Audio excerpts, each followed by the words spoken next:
അസ്സലാമു അലൈക്കും പ്രിയപ്പെട്ടവരെ, പരിശുദ്ധ റമദാൻ മാസം സമാഗതമാവുകയാണ്.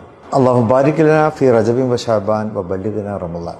ഇന്ന് കഴിഞ്ഞ റജബ് മാസം പുലർന്നത് മുതൽ വിശ്വാസി സമൂഹം പ്രാർത്ഥനയിലാണ്. പരിശുദ്ധ റസൂൽ കരീം സ്വല്ലല്ലാഹു അലൈഹി വസല്ലം തന്നെ അവിടുത്തെ ആ മാതൃക അതായിരുന്നു. റജബ് മാസം ആയിക്കഴിഞ്ഞാൽ പിന്നെ റമദാനിലേക്കുള്ള തകൃതിയായിട്ടുള്ള ഒരുക്കമാണ് അതിൽ നിന്നെല്ലാം ഉദ്ദേശിക്കുന്നത്. ആത്മസംസ്കരണം തന്നെയാണല്ലോ റമദാൻ ലക്ഷ്യം വെക്കുന്നത്. മനുഷ്യജീവിതത്തിലൂടെ നമ്മുടെ ജീവിതത്തിലൂടെ സഞ്ചരിച്ചുകൊണ്ട് മനുഷ്യ സഹജമായിട്ട് തെറ്റുകളും കുറ്റങ്ങളും ഒക്കെ സ്വാഭാവികമായിട്ട് വാക്കിലും പ്രവൃത്തിയിലും നോക്കിലും ഒക്കെ വന്നു ചേരാം.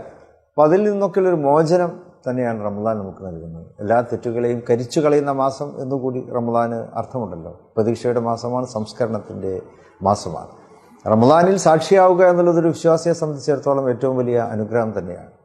പരിശുദ്ധ പ്രവാചകൻ സ്വല്ലല്ലാഹു അലൈഹി വസല്ലം തന്നെ പറഞ്ഞിട്ടുണ്ട്, റമദാനിൻ്റെ പുണ്യം പരിപൂർണമായും അള്ളാഹു നമുക്ക് അറിയിച്ചു തന്നിരുന്നുവെങ്കിൽ വർഷം മുഴുവനും റമദാനാകുവാൻ നമ്മൾ കൊതിക്കുമായിരുന്നുവെന്ന് ആദരവായ റസൂൽ സ്വല്ലല്ലാഹു അലൈഹി വസല്ലം തന്നെ പറഞ്ഞിട്ടുണ്ട്. അത്രമാത്രം പുണ്യമാണ്. നമ്മുടെ ഓരോ സൽക്കർമ്മത്തിനും 10 മടങ്ങ് പ്രതിഫലമാണ് റമദാനിൽ അള്ളാഹു നമുക്ക് വേണ്ടി കരുതി വച്ചിട്ടുള്ളത്.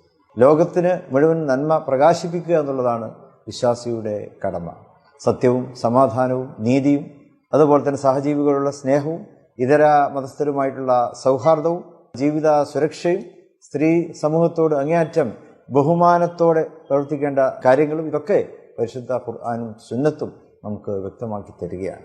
അപ്പോൾ ഈ നന്മകൾ അത് കൂടുതൽ പ്രകാശിപ്പിക്കപ്പെടുന്ന ഒരു മാസം കൂടിയാണ് പരിശുദ്ധ റമദാൻ. റമദാനെ പരിപൂർണമായും ധന്യമാക്കിക്കൊണ്ട് തന്നെ നമുക്ക് മുന്നോട്ട് പോകണം.